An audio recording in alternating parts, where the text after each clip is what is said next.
ముత్యం సత్యం గారికి, మరి నాటి బీసీ మేధావుల చర్చా వేదికకి ముఖ్య అతిథిగా చేసినటువంటి ఒక 40 సంవత్సరాలుగా బీసీల కోసం నిరంతరం పోరాడుతున్నటువంటి బీసీ సంఘం జాతీయ అధ్యక్షులు రాజ్యసభ సభ్యులు ఆర్ కృష్ణన్న గారికి, అదేవిధంగా ఒట్టె జగన్న గారికి, సూర్యారావు గారికి, మరి బీసీ కుటుంబ సభ్యులందరికీ కూడా మరి హృదయపూర్వక నమస్కారాలు తెలియజేస్తున్నా. మరి నేనందరికీ కూడా పరిచయం చేసుకోవాల్సిన అవసరం ఉంది. నా పేరు పిల్లి రామరాజు యాదవ్. నల్గొండ మన 2023 ఎన్నికల్లో ఇండిపెండెంట్ గా పోటీ చేసి 27,095 ఓట్లు సాధించినని చెప్పేసి గర్వంగా చెప్తున్నాను. నేను కోమటిరెడ్డి వెంకటరెడ్డి, కంచర్ల భూపాల్ రెడ్డి ఇద్దరు వ్యక్తుల మీద మరి గెలిచే పరిస్థితి కూడా ఉండే. మరి నిజంగా ఇప్పుడు జరుగుతున్న పరిస్థితులు మరి బీసీలది ఇప్పుడు మనం ముఖ్యంగా అర్జెంట్ గా చేయాల్సిన కార్యాచరణ సర్పంచులు, జెడ్పీటీసీలు, ఎంపీపీలు, కౌన్సిలర్లు, మున్సిపాలిటీ ఇవన్నీ కూడా స్థానిక సంస్థల ఎన్నికలు మరి ఏ క్షణమైనా జరిగే పరిస్థితి ఉన్నది. కానీ ఏదైతే కులగణన జరిగిన పద్ధతి కానీ మరి ఈరోజు అసెంబ్లీలో జరిగినటువంటి చర్చ విషయంలో కానీ ప్రతి గ్రామంలో ప్రతి బీసీ గ్రామ స్థాయిలో నేను గ్రౌండ్ లో నేను నిత్యం పొద్దున్న లేస్తే గ్రామాలు తిరుగుతుంటా. మరి గ్రామాలలో ఎన్నో ఆశలతో ఉన్నారు.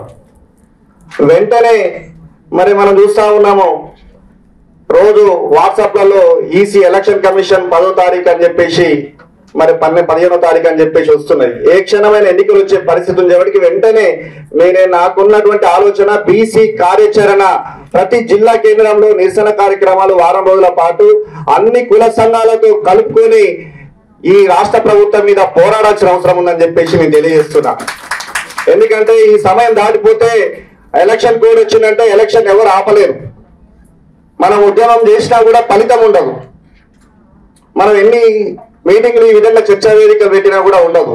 ఎందుకు చెప్తున్నా అంటే నేను ఆవేదనతోనే ఇదే హోటల్ లగ్డి కపూర్ పక్కన ఉన్నటువంటి హోటల్లో మరి నేను ఎమ్మెల్యే ఎన్నికల ముందు మరి జాజుల శ్రీనివాస్ గౌడ్ గారి ఆధ్వర్యంలో అప్పుడు కూడా అందరు కూడా ఆర్ కృష్ణ వచ్చిన అందరు వచ్చారు. మరి వివిధ పార్టీలకు అల్టిమేటం జారీ చేసి ఎమ్మెల్యే సీట్లు ఆనాడు తెలంగాణ ప్రభుత్వం కేసీఆర్ ప్రభుత్వం సిట్టింగ్లకు సీట్లు ఇస్తుంటే ఈ తెలంగాణ అసెంబ్లీలో 23 మంది బీసీలు ఉన్నారు. మళ్ళా సిట్టింగ్లకు ఇస్తే 23లో సగం మంది కూడా గెలిచే పరిస్థితి ఉండదు. ఎస్సీ ఎస్టీలు వాళ్ళ రిజర్వ్ స్థానాల కన్నా మనం బీసీలో తక్కువ అవుతామని చెప్పేసి నాకు ఆ రోజు మైక్ ఇస్తే నేను చెప్పిన. దాని మీద అప్పటికే ఎలక్షన్ నోటిఫికేషన్ రావడం జరిగింది. మరి ఈ రోజు మనం ఇదే అసెంబ్లీలో 19 మాత్రమే ఉన్నాం.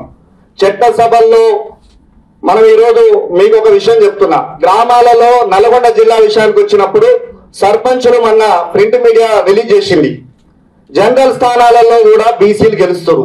గ్రామాలలో ఎవరు కూడా రెడ్డిలు కానీ అగ్రవర్ణాలు ఎవరు పోటీ చేయడానికి ముందుకు వస్తలేరు. ఎందుకు 20-30 లక్షలు ఖర్చు పెట్టుకొని సర్పంచ్ చేసి ప్రజలకు సేవ చేయాల్సిన అవసరం ఏందనే ఆలోచనలో ఉన్నారు. మీరు కావాలంటే మీరు ఒక మండలాన్ని యూనిటీ తీసుకొని చూడండి. ఎందుకంటే సర్పంచ్లను ఎంపీటీసీలను చేసే పరిస్థితి లేదు. వాళ్ళు చట్ట సభల్లో మాత్రమే వాళ్ళు మరి ఉండాలని అనుకుంటున్నారు. కాబట్టి గ్రామ స్థాయిలో మండల స్థాయిలో మన బీసీలను బలంగా ఉన్నాం, ఖచ్చితంగా గెలుస్తాం. జనరల్ స్థానాల్లో గెలిచే స్థానాలు కూడా చాలా ఉన్నాయి. కానీ మరి అర్జెంట్ గా మనము ఈ రాష్ట్ర ప్రభుత్వం మీద గొప్పగా చేసినామని చెప్పేసి ఆయన ఢిల్లీ పోయి మరి రాహుల్ గాంధీ చెప్తూ ఉన్నాడు. ఇవాళ పార్టీలో కాంగ్రెస్ పార్టీలో ఇవాళ మల్లన్న నిజంగా వ్యతిరేకిస్తా ఉన్నాడు.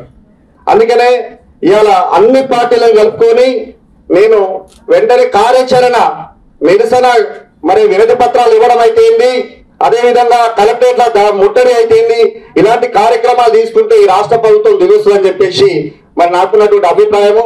అది వెంటనే చేపట్టడం కోసము మనము జిల్లా వారీగా జిల్లా స్థాయిలో ఇదే విధంగా రౌండ్ టేబుల్ సమావేశాల డేట్స్ ఇవ్వండి. మరి జిల్లాలో ఉన్నటువంటి ఎన్ని అసెంబ్లీలు ఉన్నాయో అన్ని అసెంబ్లీల నుంచి వచ్చినటువంటి కుల సంఘాలు, బీసీ సంఘాల నాయకులందరితో మీటింగ్ ఏర్పాటు చేసుకొని దీని ఒక పెద్ద కార్యాచరణ తీసుకొని ముందుకు పోతే మనం సక్సెస్ అవుతామని చెప్పేసి నాకున్న అభిప్రాయం తెలియజేస్తా ఉన్నాను. మరి ఈ రోజు నాకు ఈ అవకాశం ఇచ్చినందుకు మరి ధన్యవాదాలు తెలియజేస్తూ సెలవు తీసుకుంటా ఉన్నాను.